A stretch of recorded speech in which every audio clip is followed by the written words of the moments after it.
Alright, so what we have here that we're going to be looking at today is a very popular, common, useful fly that's called a woolly bugger.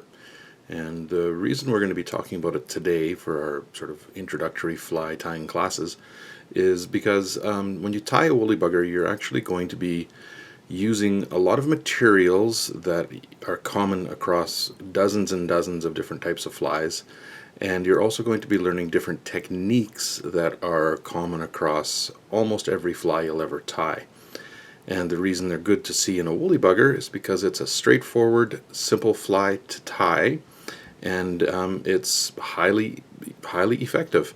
There's many variations on this very simple fly that have been used for decades, and pretty much all of them produce fish. And so learning how to tie this one right off the hop is a very good thing to do, because you learn the techniques and you actually get a good fly that will serve you for many years.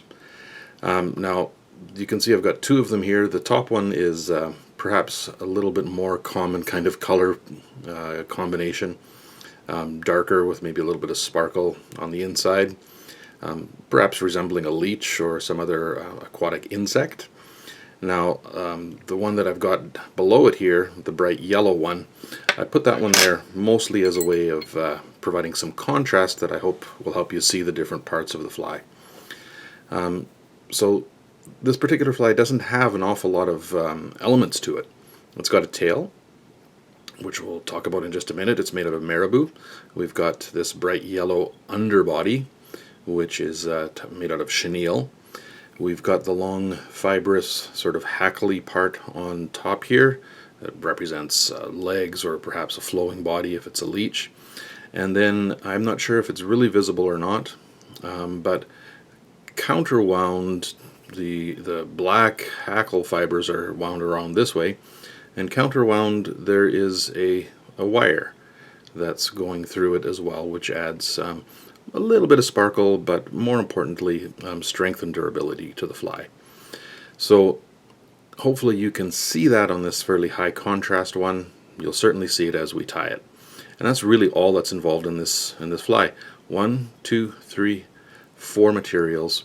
And those 4 materials are materials you will use across hundreds and hundreds of different flies as you continue to learn and progress in your tying abilities. So, having said all that, let's take a look at how we tie it. So we'll just pop this one out of the vise. The materials we're going to use, or what we need to use today, for a hook, I'm using here just a normal size 8 mustad streamer hook. This one happens to be 5x long. Streamer hook is basically pretty common, whether it's mustad or Tiemco, it doesn't matter the brand. Size 8 up to size 12 or 14 as a smaller end, maybe even down to size 6 and 4 for bigger fish.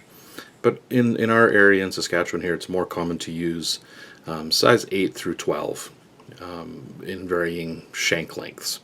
So that's what we'll be using for that. The tail, as I said before, is made out of marabou. So we'll be using marabou, which is just a feather from the breast area of turkeys. We will be using chenille, which is a special kind of twisted thread that's got two threads spun together with a bunch of sparkly stuff on it, held in between. There's many varieties of that as well. We'll need hackle feathers. These ones happen to be saddle hackle from just your general rooster, and that's all they are. And we'll be using a little bit of soft wire. This happens to be copper color, and it's small, or no, in this case it's medium. You just need to size this according to the size of the hook that you're using. You don't want super heavy duty wire on a very small hook, and likewise you don't want really tiny wire on a supersize hook. So having said all that, let's take a look here. We'll just mount the hook. Remember to keep it parallel to the ground into the vise here. So there we are. Oh, the one thing I didn't mention yet is for this one here, I'm just going to be using a size 8 thread, a uni thread. Pretty common to use size 8 or size 6 for woolly buggers. They're fairly sturdy flies, and so you can get away with a little bit heavier thread, so size 6 would be fine. I just happen to have size 8 on my bobbin right now, and it'll be just fine as well. So we'll get started here. We just have to get the thread started on the hook, so we'll just approach from there. I start close to the back, do a few wraps, and there I broke my thread right off the hop. That's why you might want to use slightly heavier thread, because if you're heavy-handed like me, that can be a problem. But we'll just get this going here again real quick. I just hope it doesn't repeat too many times. So here we go. Get that going there. Just snip off the excess. Now we'll start off with the tail, which is just going to be marabou. So we're going to choose a particular marabou feather that is nice and floofy and plumy. Now there are lots of different ways to do this. The simplest way probably will be just to stream that all together, because all we're really going to need is just the tip of it. This is perhaps the most wasteful way to do it. Ideally what you should do is go to the side, pinch with the core of the feather being in there, and strip it off. And you end up with a nice little clump like that, and on the feather, which we just pulled it off of, you end up with a bare spot on the one side. So we'll take that. There's our little piece of marabou. This may or may not be enough. We'll measure it out and see.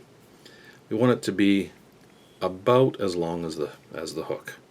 So I've got it in my right hand, measuring up against the eye, putting it there. Now that's a little bit longer. I don't mind a little bit longer. I'm going to take it, put it right back where my thread is, switch my fingers over to the other hand and pinch it there. Now I can take my normal thread controlling hand on my bobbin, up, pinch it in, loosely around, let it go. Pinch it in, loosely around, let it go. Do 1 or 2 more light wraps. Make sure that's on top. And then all of this extra here, I can just trim off. And I do leave a little clump there. I'm just going to take my thread and very loosely wrap that down to the front, and then come back over it towards the back to secure it down. And for right now, that's a fairly sparse tail, but it'll do. Now, what we have to do now is build the rest of this body up. And we're going to have to put in, like we talked about before, there's a wire, there's the chenille underbody, and then there's the hackle feather which goes around. Typically when you're building a fly, you build it in reverse order that you're going to be wrapping it forward. So essentially the very last thing that you're going to take towards the eye of the hook is the first thing you tie in. And so that in this case will be our wire. And so I'm just going to take, I don't know, and I've got a pair of wire nippers here. Don't use your good scissors for this. It'll ruin them. Take, I'm not sure here, about 4 or 5 inches, 6 inches of wire. It's more than you really need. You're going to, not quite as long as the whole hook shank here, but you want a good piece. Put it up towards the side of the hook. This is the side of the hook. Gently, some loose wraps towards the front to hold it in place. Now the wire is there. Then you're going to come back with some tighter, more connecting wraps. And you want that to be right up to where you were tying in the marabou previously, right at the end. So it's all lined up in the same place. So we've got our wire in. Now we're going to tie in a hackle feather. Now there are lots of different ways of doing this. This is my preferred way. It's the way I was taught. There are different ways, they all work. So I've got my hackle feather. I've stripped off at the base all this fuzzy nonsense that we really don't need or want. And so we're left with a basic feather. And you'll notice that a feather, if I can hold it properly here, has a curve to it. Well, I don't know how well you can see that, but it does have a curve sort of this way. And what I want is I want that to be facing towards the back, so that in the end it's going to be cupping towards the back. I'm going to take this, just gently open up the fibers, pinch it at the tip, just like that, and then just with my other hand flare out the fibers gently. Then I'll take that very tip part and just tie it in right where I finished with the wire, right on top of the same thread wraps. And there's this little extra tag hanging around here. Just gently squeeze it against the hook shank, wrap it in. Are there going to be some fibers flipping around and being loose? Yes, but don't worry about it. They will get covered up. We'll wrap that under. And then we're ready for our last piece of material. If you've noticed, everything we've done so far has been tied in exactly at the same spot. Okay, right, one material right on top of the other. Now I've just cut myself a piece of chenille, which is this nice, thick, sparkly kind of thread. I'm going to go to one end of it, and what we want to do is we want to remove some of the bulk here and just have the thread so it gives it a nice stable place to tie onto. So I'm just going to pinch that with my thumbnail and finger and just strip out some of the thread or the material there, and you'll see that we get to the core that's just two threads. That's what we'll tie in because it just creates a more secure point. Again, right back to that same spot. We'll come over gently, wrap it in, and now that's secure. And I just broke my thread again. I keep nicking my hook point. Every time you do that, you run the risk of snipping your thread, which, as you can see, I've done twice. So we'll keep doing this. Now, as you can see right now on that fly, all of the materials are basically at the back of the hook. They're all back here. And we need to cover everything up to the front. So I'm just going to put my thread back onto this so we can keep working. If you break your thread, don't panic about it. Just re-thread it into your bobbin and then reattach it to your fly and keep going. Chances are nothing bad will happen at all. Just make sure you go back over where you'd broken it to secure everything. Now, I'm going to have to take all of these materials to the front and tie them off there. So that means I need to make sure that my thread is at the front of the bobbin. At the front of the bobbin, sorry, at the front of the hook. So I'm going to take this up to the front of the hook, close to the eye. Now, I don't want to come all the way to the very eye of the hook, because then we'll end up crowding and making a mess out of this and having no place to finish off the fly. So if you can see where the eye of the hook is, I want to leave 2 or 3 millimeters of space right there where I'm not going to put any materials, I'm not going to put any wraps of thread until the very, very end. And that will give me a nice, secure, clean place to finish off my fly. Okay, so now what we're going to do is we're going to take our materials and move them to the front. So we'll start with the last material that we tied in, which is this chenille. And so the way we're going to do that is just going to, the first wrap we're going to actually take back towards the bend of the fly, or of the hook. We're just going to do one full turn, and that's just to cover up any thread wraps. Then we'll start going forward. Now these you do fairly snugly, touching turns, one right after the other. And you just keep going, you keep going, you keep going, and you get to this point here, and we know that this is the no-go zone, so we're going to take maybe one more wrap, and we cannot come into here. We've told ourselves that's the place for the end of the fly, the head of the fly, so we just don't wrap there. And we 3 overhand wraps from behind, secure that. From the top, our thread is hanging down so we don't risk cutting it. Cut at the top. There you go. First material done. Ah, nicked my thread. But as you can see, don't panic. Just reattach it. Everything's still secure. We can continue. The next material is the hackle. We're going to wrap this to the front in slightly open turns. Now I sort of brush the fibers a little bit forward so they don't get too trapped underneath. Open turns, not touching turns. I want to spiral it forward, kind of like a spring. Make sure that we're not trapping too many fibers. Keep going. Keep going. We get to where we're knowing that we're supposed to stop, so we stop. And we can make a little bit of bulk by doing turns right on top of each other, not progressing forward anymore. And we'll get a little bit more of a bulky part, but I'm not going further this way. I've decided that that's where I need to stop, so that's where I stop wrapping. I'm not going forward anymore.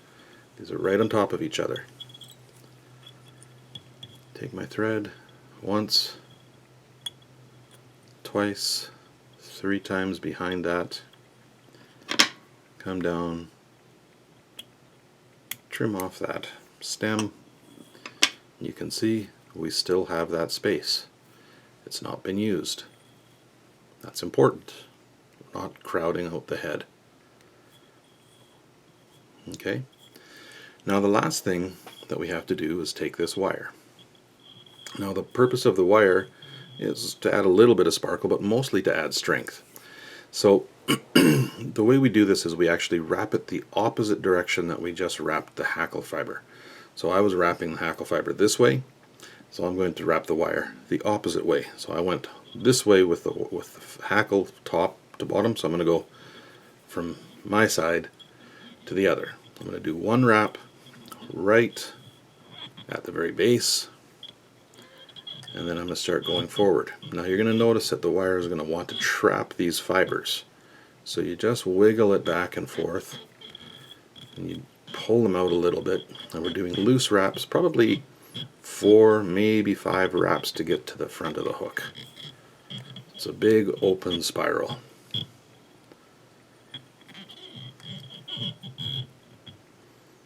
And don't worry too much if you're getting fibers trapped down. In a minute we'll pick them out. So there we go, we get to the front.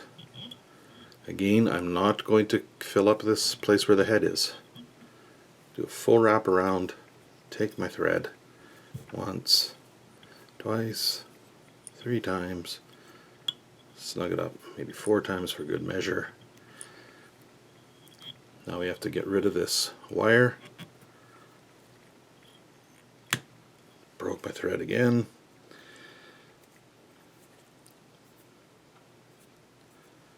I'm not used to tying with 8/0 thread. I typically use 6/0, and so I'm heavy-handed. And that does tend to break your thread.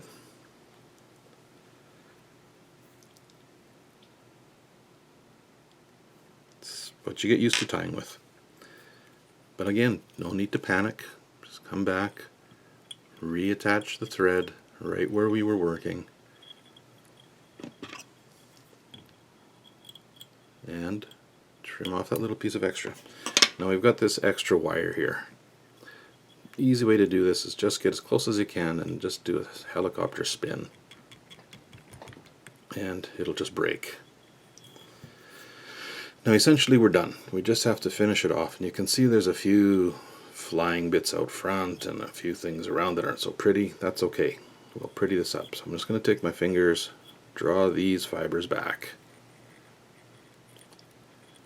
I'm cutting it on the wire.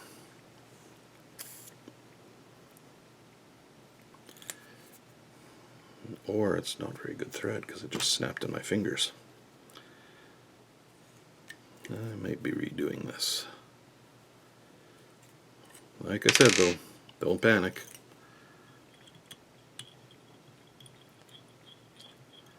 So we just put that thread back on. So here we are at the head. Trim it off. What we need to do is now clean up this head, make a little bit of a head on the fly. We do that just by wrapping progressively less and less towards the eye to make it taper, build up a head.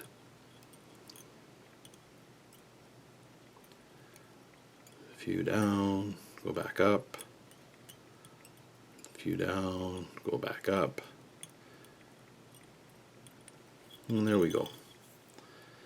Now we're just going to tie a half hitch, which is just a loop over itself, onto there, onto there, and yes, I just trapped some fibers with that. We'll get rid of them, or not get rid of them, but we'll get them out in just a minute. So, tie down about 5 or 6 half hitches, trim off the thread. Basically the fly is done. It does not look like a thing of beauty. So we can take a bodkin and pull out some of these fibers that got trapped.